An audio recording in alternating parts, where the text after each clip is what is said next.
Getting hot again, yeah, so be prepared for that today. We'll take a look at how high the temperatures climb in a moment, but first you can see that even though we had a few high base showers brushing by northwest Utah last night, this morning we're starting out with fair skies and some very warm temperatures. As John mentioned, it's 75 right now in Salt Lake with a breeze southeast at about 12 miles per hour. And that's one of the warmer readings on the map. A lot of valleys are starting out in the 60s, upper 50s in Logan, upper 40s right now in Ely. So there are some cool spots.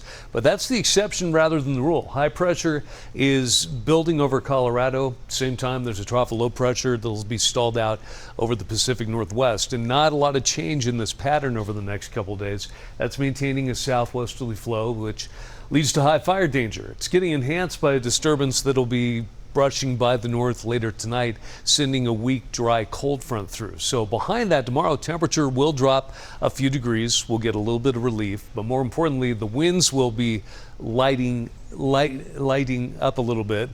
Getting lighter is what I'm trying to say, but they'll still be pretty gusty over central and southern Utah, where the high fire danger will continue with red flag warnings in effect through the middle of the week.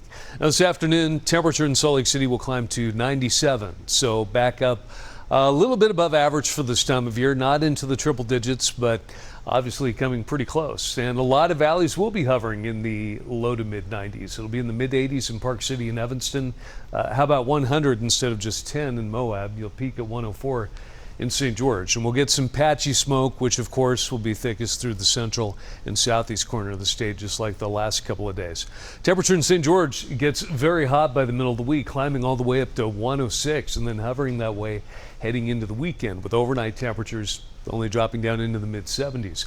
And in Salt Lake City, it's going to be a couple degrees cooler tomorrow, but it's still going to be hot, mid 90s. We'll make it back up to 98 by Wednesday and Thursday, and then another front, a dry one, could knock the temperature down a little bit lower. And if we're lucky, we'll hover near 90 degrees heading into the weekend.